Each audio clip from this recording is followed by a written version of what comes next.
que a pesar de que la boca es un lugar de fácil acceso y debería de ser de fácil, bueno, ya estas lesiones deberían de ser de fácil diagnóstico, desgraciadamente no lo son y desafortunadamente se diagnostican en estadios que ya están muy avanzados. También hay que tener en mente que el 70% de estos cánceres se va a presentar sin adenopatías, además de que se ha visto o se ha comprobado que el tamizaje de la cavidad oral puede reducir hasta un 32% la mortalidad en estos pacientes.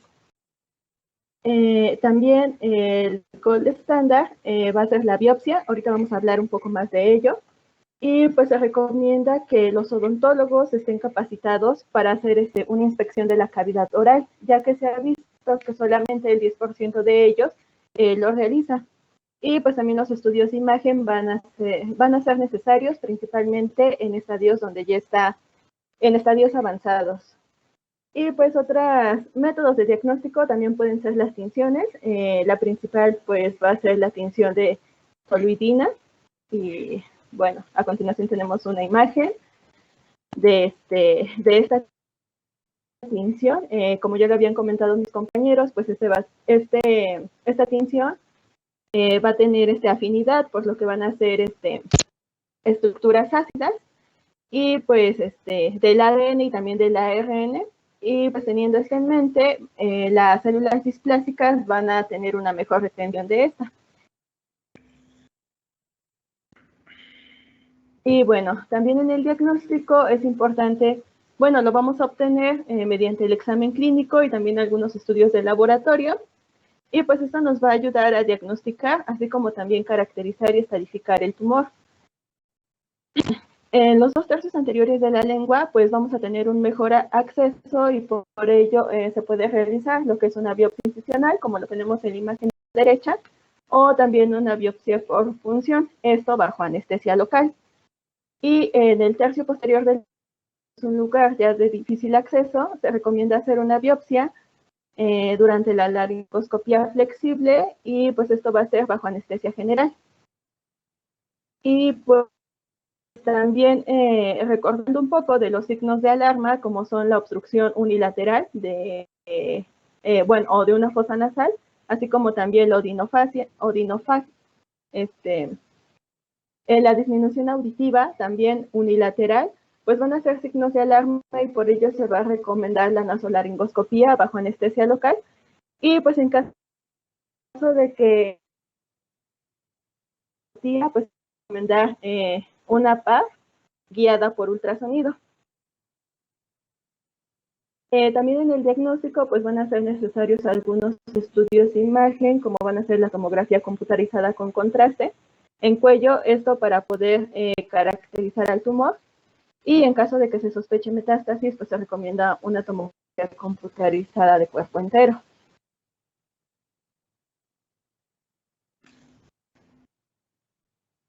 Ahora ya continuando con la histopatología, ya vamos a ver todo lo que tiene que ver con la muestra que ya se manda a biopsiar. Primeramente, cuando se recibe la muestra para biopsia, se tiene que identificar si el tumor es exofítico o endofítico, es decir, exofítico va a hablar de que el crecimiento del tumor va a ser más hacia afuera, no hacia adentro, hacia la mucosa, y el endofítico va a ser lo contrario, va a ser, por ejemplo, en la imagen que pueden observar, en la imagen A está hablando de un exofítico y la imagen C está hablando de un endofítico. También hay que tomar en cuenta que esto es bastante importante porque normalmente los endofíticos van a hablarnos de mayor invasión y también de un pronóstico de malignización más alta y por ende de un pronóstico menos favorable. Se habla de que podemos encontrarlos en 3 formas, ya sea infiltrativo, vegetante o mixto.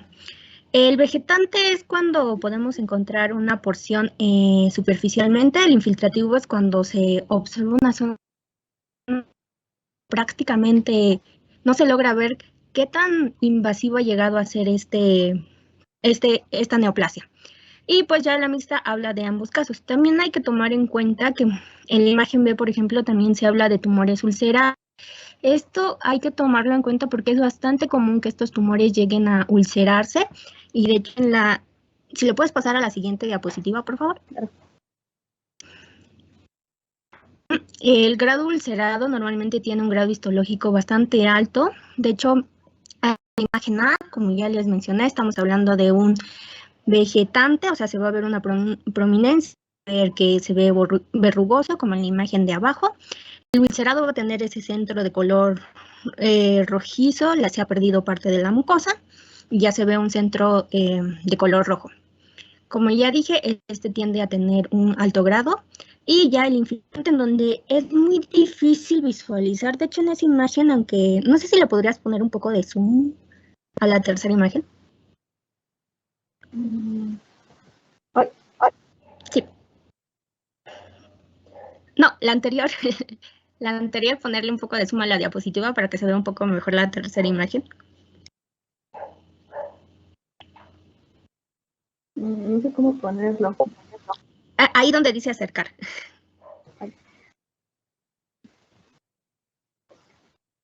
Uh-huh.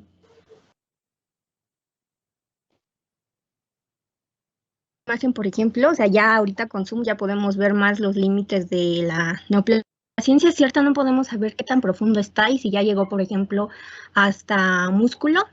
Y pues como ya les mencioné anteriormente, es importante estadificar de esta forma porque con este vamos a saber más o menos ante qué tipo de tumor estamos evaluando y el grado de malignidad de este. Ahora sí, la siguiente diapositiva, por favor.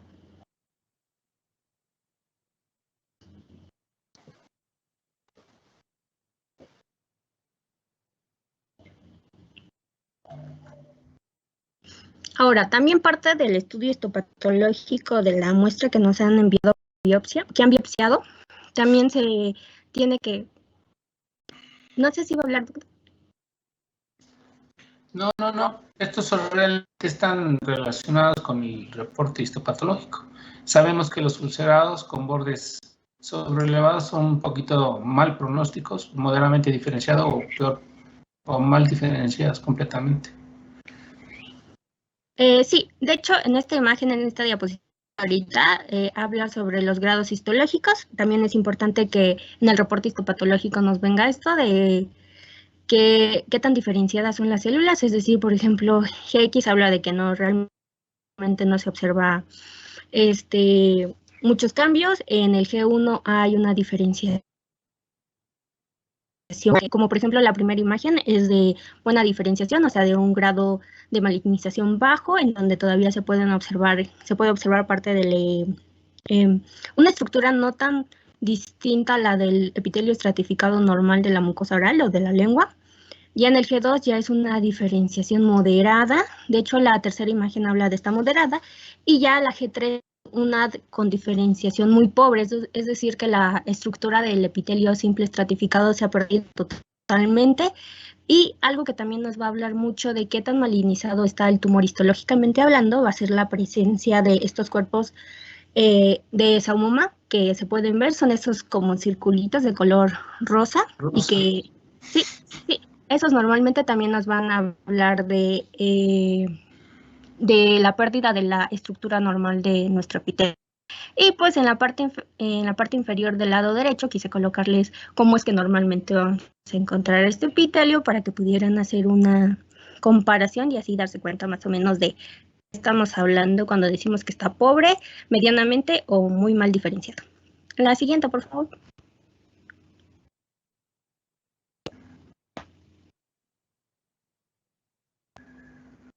Ok, ya después de esto, del reporte histopatológico, también se tiene que hacer la clasificación TNM, que se realiza para cualquier tipo de neoplasia, a excepción de unas cuantas de las que no nos corresponde hablar.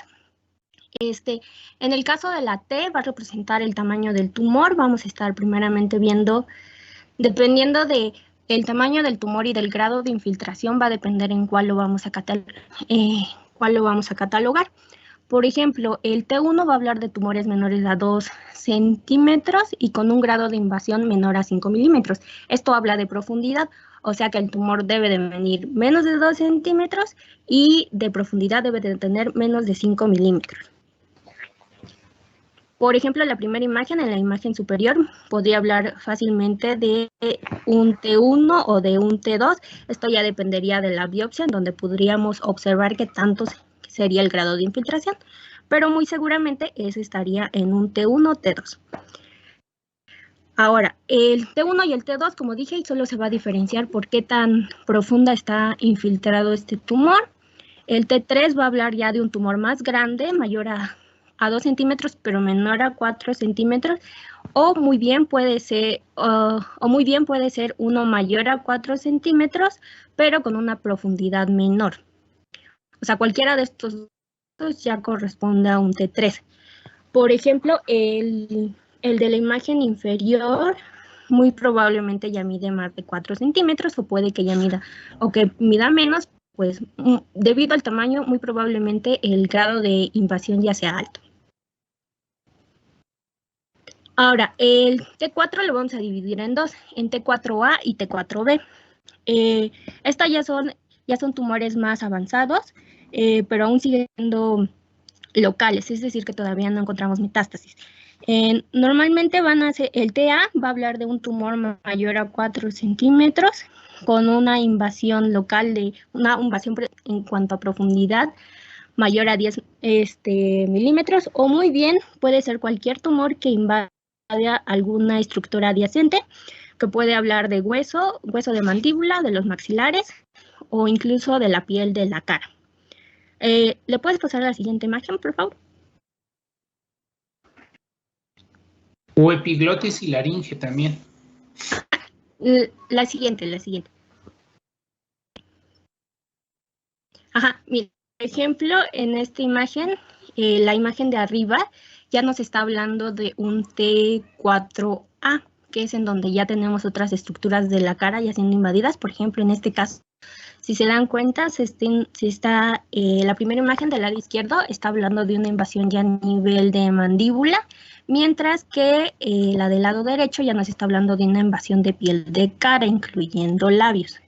Ya el T4B ya va a hablar de invasión mucho más profunda. De hecho, por ejemplo, en la imagen B, si se dan cuenta, también se puede observar en las radiografías que ya hay lesión del hueso mandibular. ¿Le puedes regresar a la otra, en la que estamos en la de T, perdón?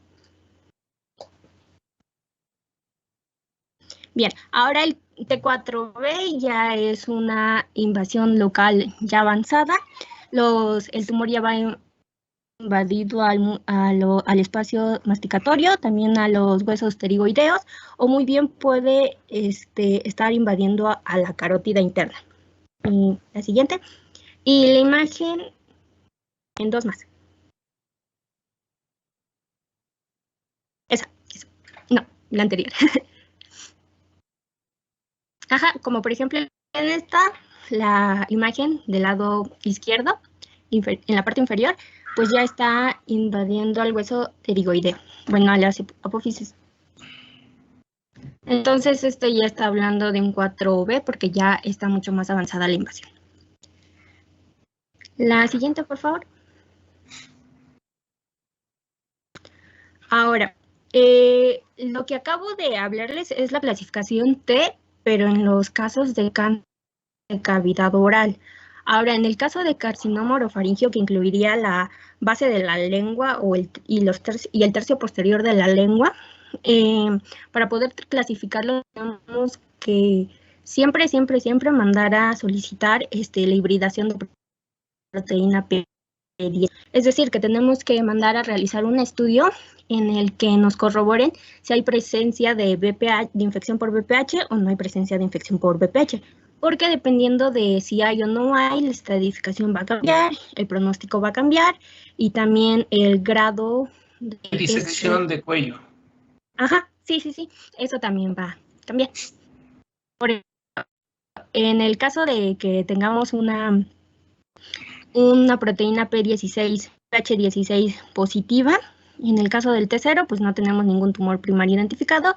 El T1 va a ser un tumor mayor a 2 centímetros. El T2 va a ser el T1 va a ser un tumor de 2 centímetros o menos.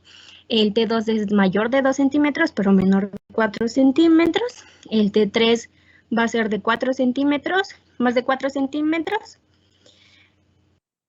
Y el T4 va a ser una enfermedad localmente moderada Si se dan cuenta, se parece un poquito a la clasificación que anteriormente estábamos viendo, pero aquí no habla de profundidad.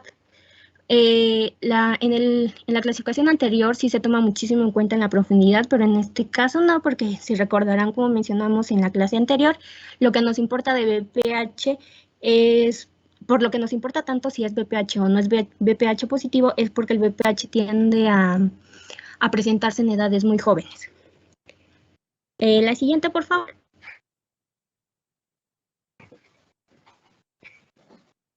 Ajá. Esta ya es cuando cuando es negativo, que prácticamente es muy similar igual al que estábamos viendo primeramente. El TX es donde no tenemos tumor primario. Esta imagen estaba originalmente en inglés, entonces se tradució y por eso aparece como ES, pero no es ES, es TIS, que es carcinoma in situ. Si recordarán, algunas lesiones, hay una lesión premaligna específicamente que ya se considera carcinoma in situ, es decir, que es un carcinoma que no ha sobrepasado más allá de la membrana basal del epitelio estratificado. T1 igual tumor menor de 2 centímetros, T2 mayor a 2 centímetros, pero menor a 4 centímetros, T3 es mayor a 4 centímetros, T4 es una enfermedad ya, como vimos anteriormente, ya más avanzada, ya está incluyendo a otras estructuras, y T4A ya nos está hablando de que puede haber invasión a la laringe, a músculos extrínsecos de la lengua, al pterigoideo medial y al paladar duro o la mandíbula. Recuerden que también el paladar duro está muy asociado a paladar duro. Todo el paladar en sí también se incluye dentro de cáncer de cavidad oral. T4B es una enfermedad local ya muy avanzada, ya igual está incluyendo músculos, pero también ya va a incluir nasofaringe y base del cráneo incluso. Y como ya mencioné, que estaban viendo de la T, puede incluir incluso a la arteria carótida. La siguiente, por favor.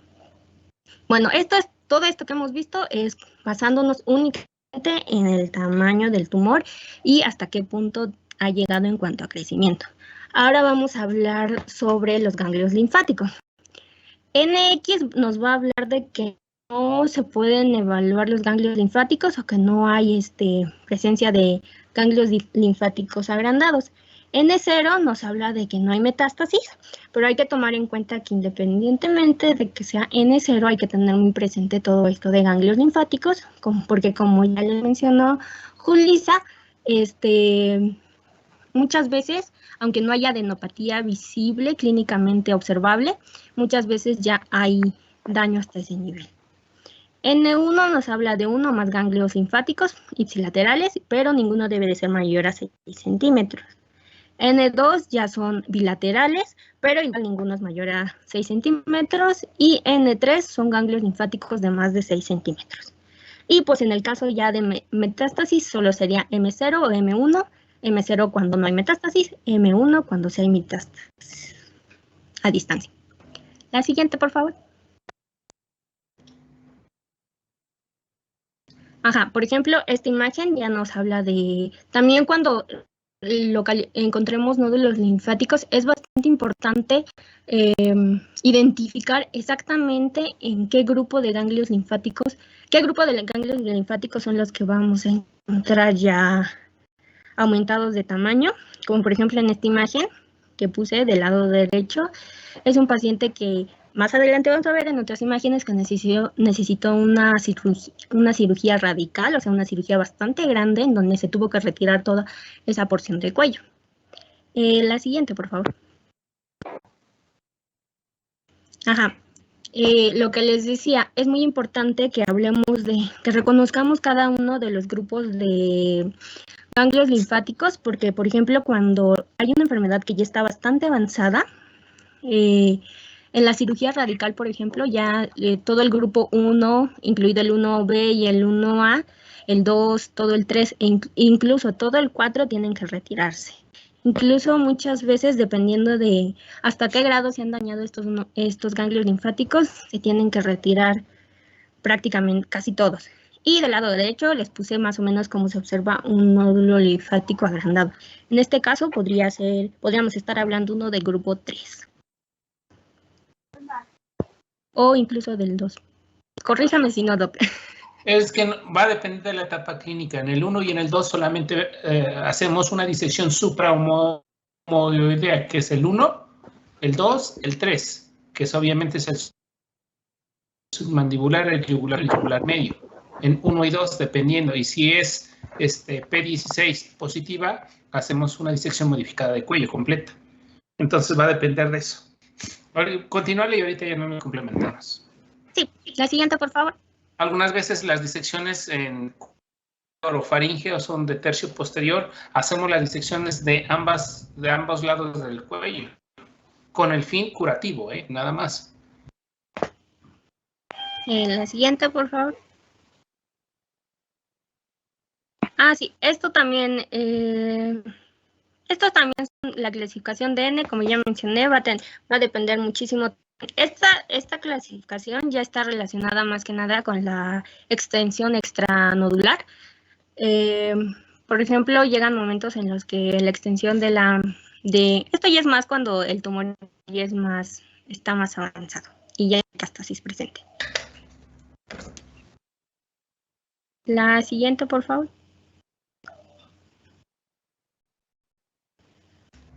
La siguiente. No, espera. No, esa está bien, es la de color rosita, está bien. Esta. Ya dependiendo de qué encontramos en el tumor, el número de ganglios que encontramos y también si encontramos metástasis o no, ya vamos a identificar al tumor en diferentes grados. Pero pues esto prácticamente sería como es todos los resultados, todas las combinaciones que podemos llegar a encontrar. Y ya ahorita más adelante vamos a ver que el tratamiento, por ejemplo, del estadio 1 y 2 tiende a ser similar, es curativo, normalmente solo va a requerir cirugía, mientras que a partir del estadio 3 hasta el 4 ya va a ser, dependiendo del estado del paciente, va a depender si vamos a utilizar cirugía, tensiones muy poco probables de curación o si mejor nos vamos a ir a radioterapia más quimioterapia. Pero esto también va a depender mucho del tipo de paciente. De función del paciente, del ECOG. Sí. Siguiente, por favor.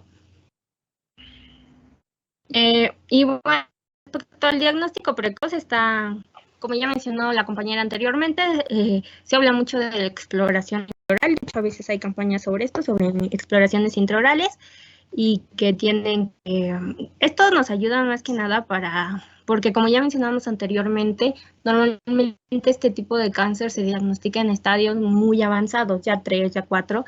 Es raro que se diagnostican en 1 y 2 porque la gente tiende a dejarlo pasar porque normalmente los síntomas aparecen cuando el tumor ya ha crecido más.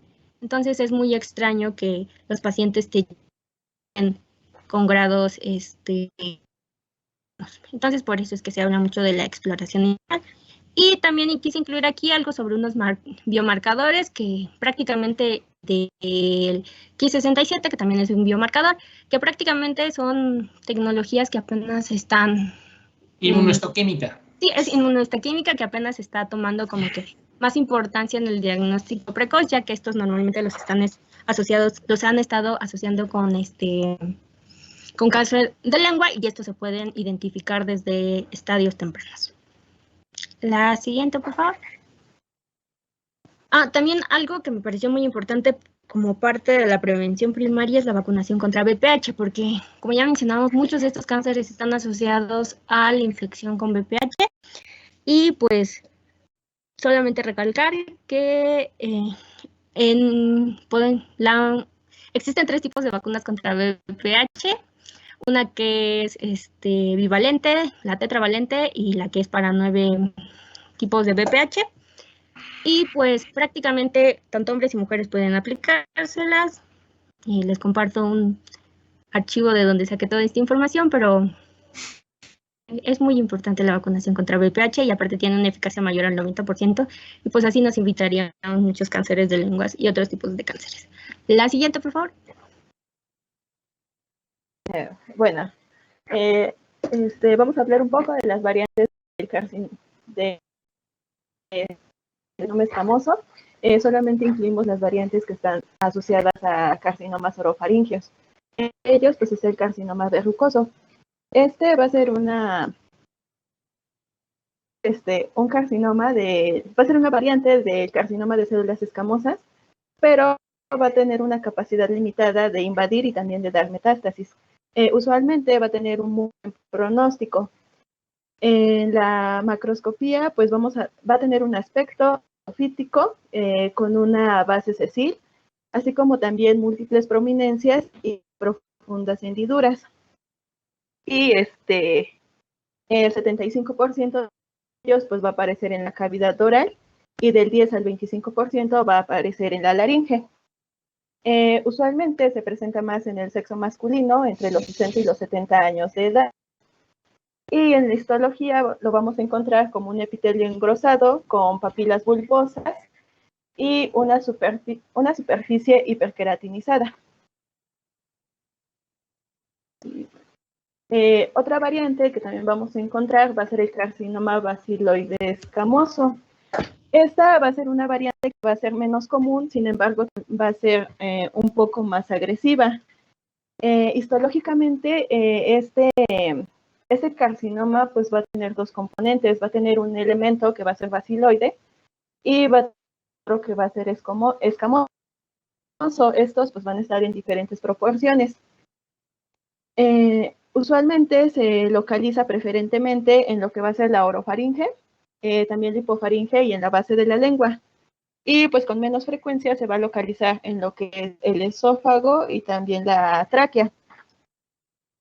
Su aspecto macroscópico pues se va a caracterizar por ser una masa firme. Pues va a tener una ulceración central y también va a tener una induración submucosa extensa, así como también un crecimiento en la submucosa. Y pues en la epidemiología vamos a tener que va a ser de predominio masculino en varones de entre 56 a 61 años de edad. Y pues estos pacientes van a tener como antecedente el abuso de alcohol, así como también de tabaquismo. Y su asociación con BPH pues aún está controvertida.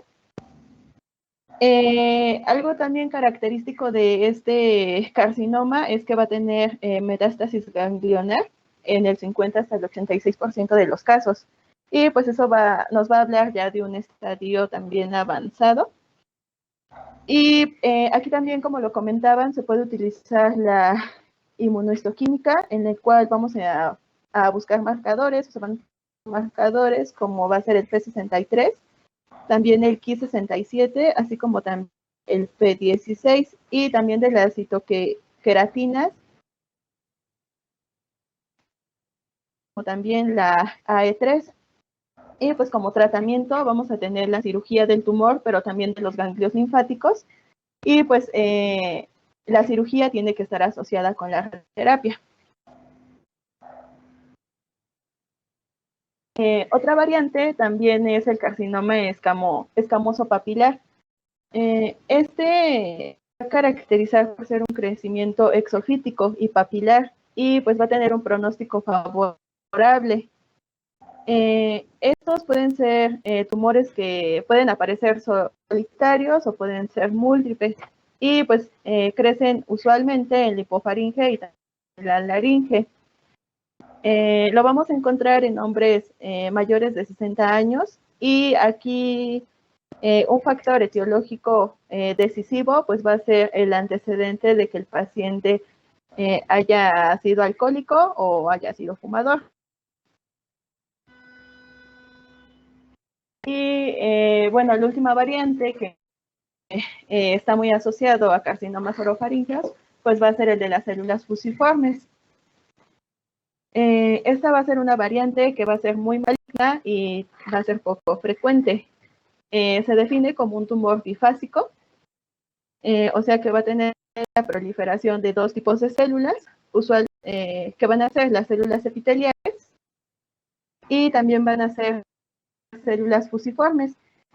Estas células se van a caracterizar por células más largas que anchas y van a dar origen a focos de tejido que puede ser osteoide, de cartílago, así como también de músculo. en la macroscopía, pues se va a caracterizar por ser un tumor que va a ser exofítico, con una apariencia polipoidea, así como también va a ser de crecimiento rápido y también va a tener una superficie ulcerada.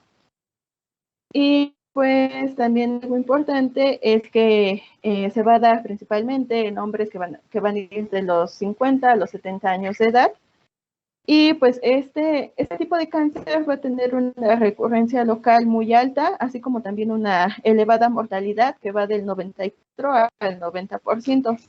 Y también va a tener una gran tendencia a hacer metástasis, aproximadamente en el 50% de los casos.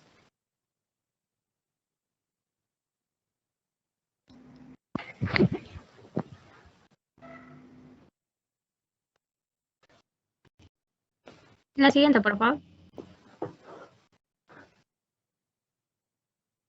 Bueno, ya... Ah, no. Sigue tú, Julie. Ok. Bueno, en cuanto al tratamiento, pues se dice que usualmente el tratamiento pues va a ser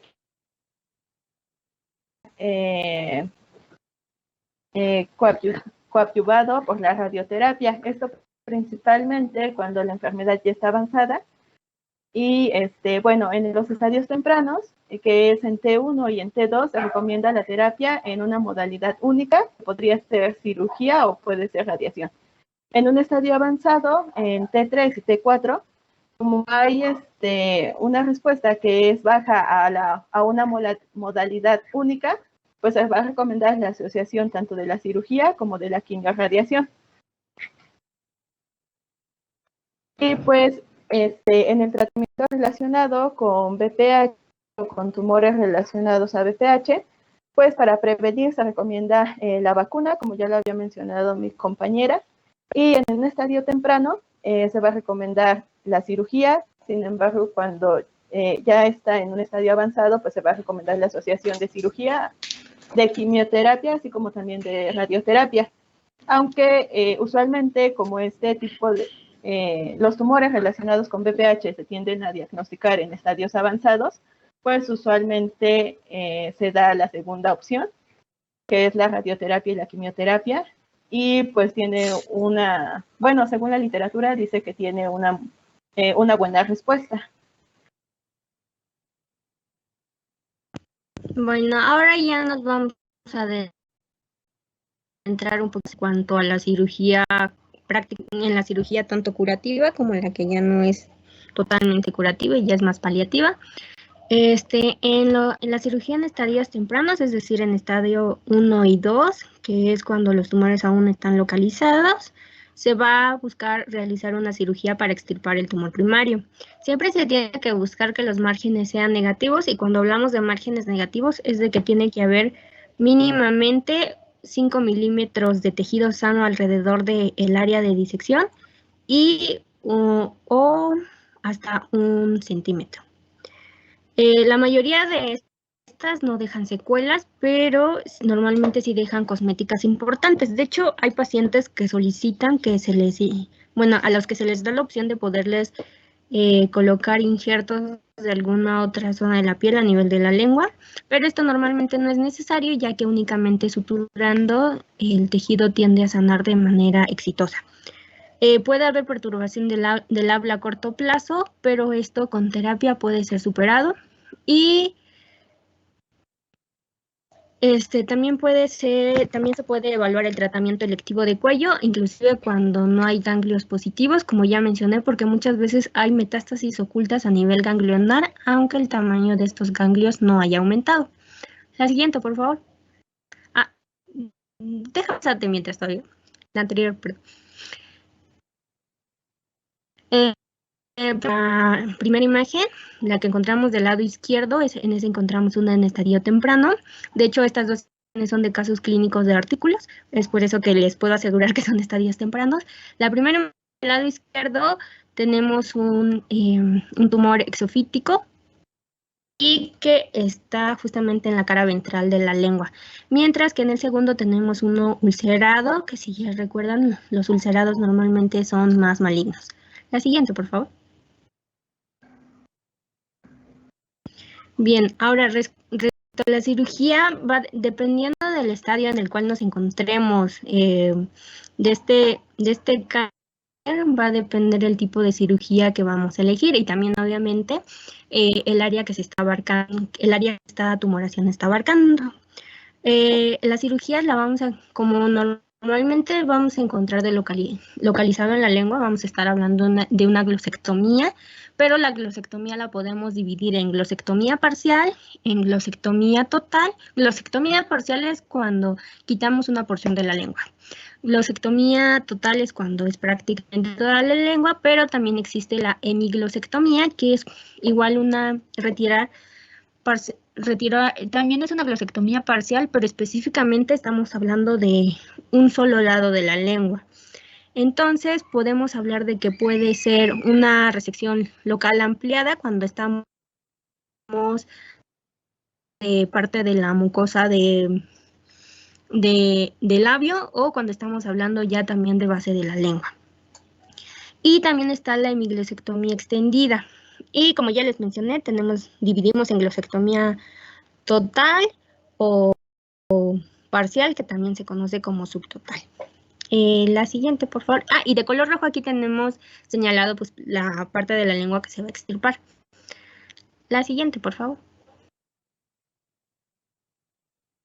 La glosectomía en estadios tempranos normalmente va a ser la parcial y normalmente es cuando vamos a tener que retirar al menos 2 centímetros de tejido sano, pero la cantidad de tejido que se retira no es tan grande, permite dejar márgenes negativos más confiables y se preserva el habla y la deglución. Normalmente no hay muchas complicaciones y con terapia adecuada los pacientes tienden a tener una movilidad, fonación y actividades fisiológicas en las que se involucra la lengua normales. Por ejemplo, en esta imagen, en la primera del lado derecho superior, podemos observar cómo inicialmente se veía un estadio temprano, en donde se ve una placa más o menos similar a las que se observan en el leucopenia. Y pues ya en la imagen inferior del lado derecho, la primera, podemos observar cómo se ve el lateral de la lengua cuando ya se ha extirpado todo ya en las imágenes del centro, en la parte inferior y del lado derecho, ya podemos observar cómo el paciente se nota más o menos la ausencia del tejido que ya se ha retirado, pero se le indicó al paciente que por favor moviera la lengua para así corroborar que la movilidad de la lengua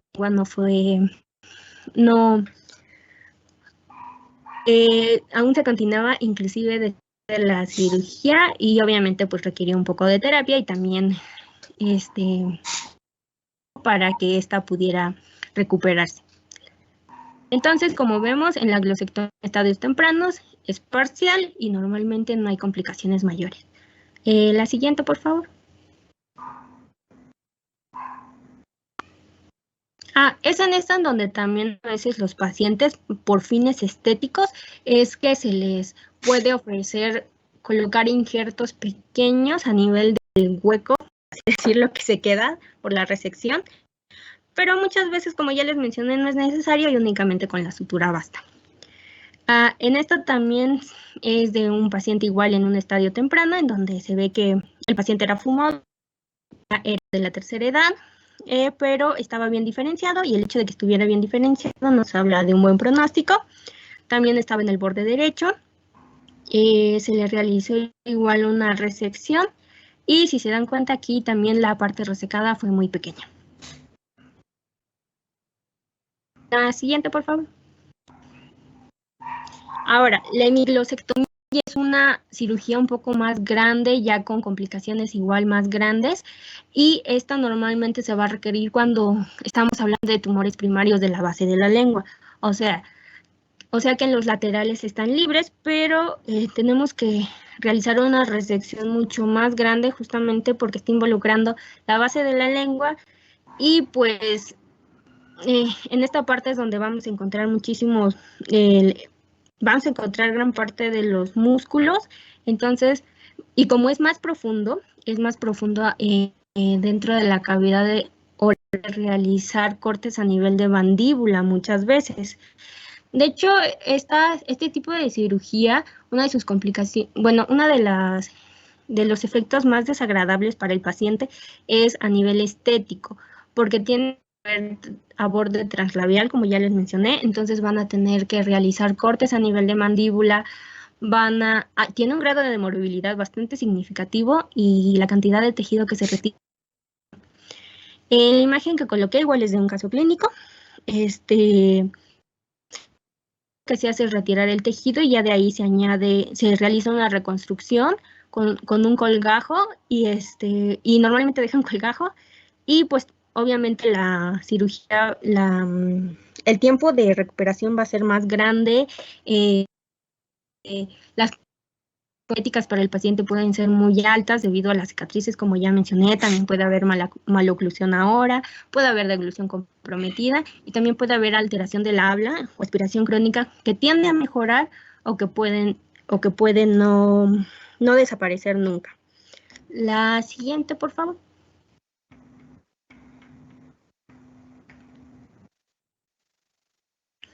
Ahora, la cirugía en estadios avanzados ya son cirugías mucho más grandes aún que la hemiglosectomía.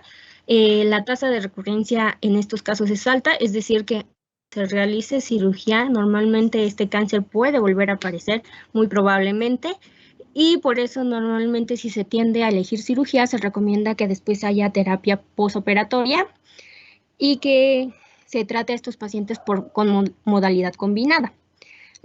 La mastectomía total, por ejemplo, es la que encontramos en estas imágenes que están en esta diapositiva, en donde prácticamente se tiene que retirar toda la lengua para evitar de nuevo que haya que vuelva a aparecer el cáncer. Pero en estos casos, justamente porque ya son avanzados, también se habla de que el paciente puede optar por únicamente radioterapia para evitar todo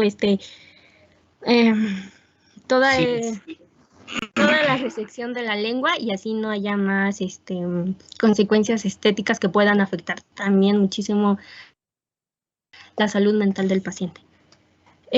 Si se dan cuenta, aquí sí se tienen que cortar huesos, se tiene que abrir toda la porción del cuello para poder retirar completamente la lengua. En la imagen del lado derecho, en la parte inferior, ya encontramos toda secada, está bastante grande.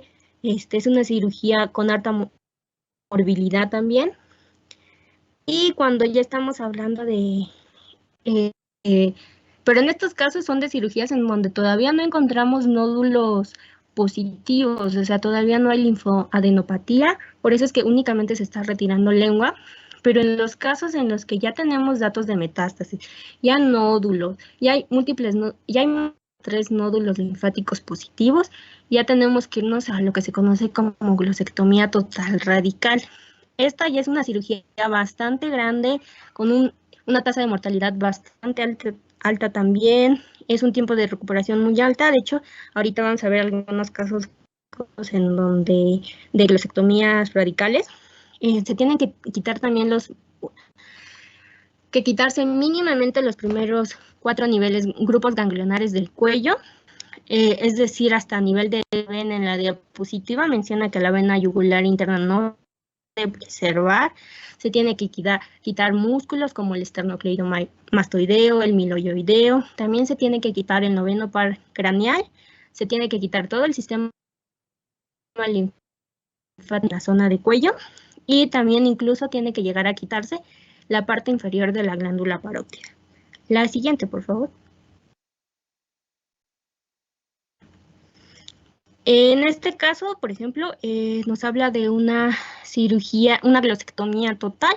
Si se dan cuenta, se observa en la primera imagen superior del lado izquierdo, se observa cómo se ha retirado ya toda la estructura. De ahí, normalmente lo que se hace en este tipo de pacientes, se trata como en la hemiglosectomía, se trata como de ayudar al paciente a través de una cirugía igual de reconstrucción, a través de tejido de alguna otra zona del cuerpo.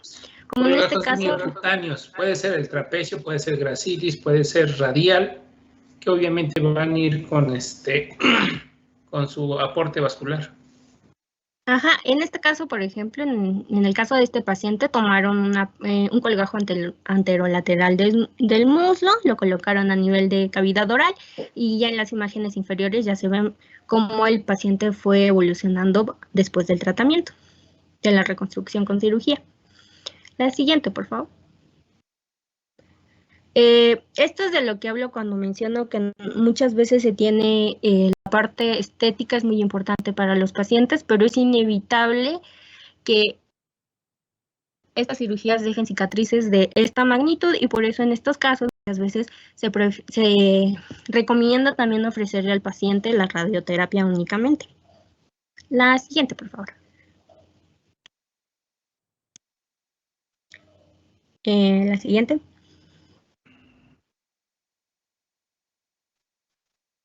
Bien, en este caso estas ya son imágenes de lo que les mencionaba de la glosectomía total radical, en donde ya estamos hablando de cirugías que ya van a incluir gran parte del cuello, si no es que toda la región del cuello. Por ejemplo, este paciente, si recuerdan, en diapositivas anteriores coloqué una imagen de un paciente en donde ya se le ven ganglios linfáticos incluso ulcerados, ya como fistulosos, pues es este mismo paciente de esta imagen. Y si se dan cuenta, le tuvieron que retirar toda esta parte de todos estos nódulos de cuello y posteriormente tuvieron que realizar un colgajo de piel y pues de toda la parte vascular y muscular proveniente del músculo trapecio de la espalda y ya se lo colocaron a este nivel. Si se dan cuenta, aunque se intentan reconstruir toda esta porción del cuerpo, muchas veces el resultado estético no es el más adecuado, pero pues a nivel de cirugía no se le puede ofrecer más al paciente. La siguiente, por favor.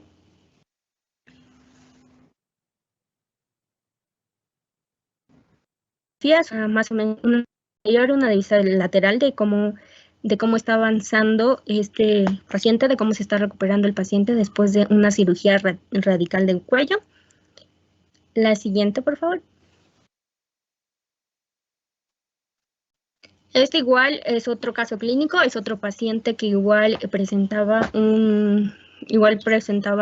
nódulos ya agrandados, nódulos que necesitaban retirarse, y en este paciente en específico podemos observar un poco mejor debido al ángulo en el que se tomaron las fotografías, cómo tuvieron que retirar gran parte del cuello, se pueden ver los vasos, se pueden ver nervios, realmente se ha retirado muchísimo tejido.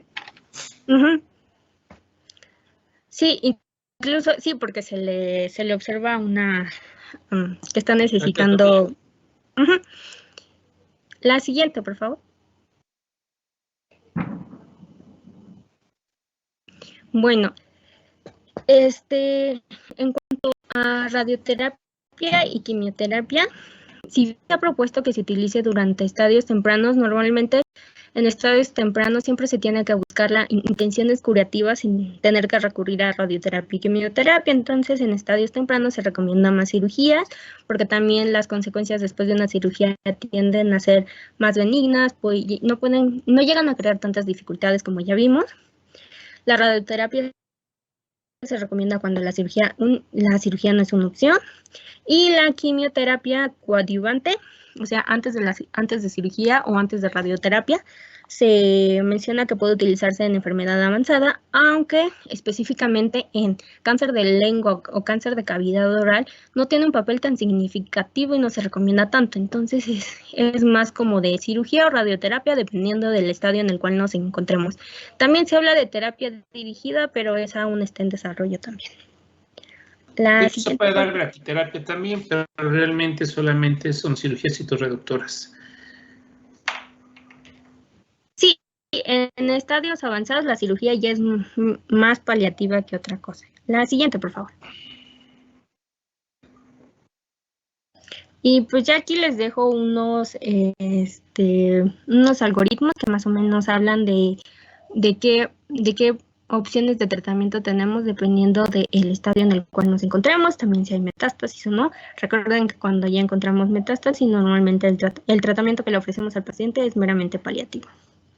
La siguiente, por favor. La siguiente. Sí, realmente los que tienen mejor pronóstico van a ser siempre etapa clínica 1 y 2, obviamente con radioterapia, con cirugía, con una disección supraomoidoidea. Si yo tengo por resonancia, por un PET scan, evidencia de adenopatías, pues se hace la disección radical modificada de cuello o la disección radical de cuello, dependiendo, solamente con fines curativos. En caso de que yo tenga una tumoración con infiltración ya hueso, con infiltración a laringe, pues obviamente son cirugías mutiladoras que tienen que ver mucho con lo que es la edad del paciente. Pero pues aquí va a depender, desafortunadamente, ese tipo de tumores llegan en una etapa muy tardía.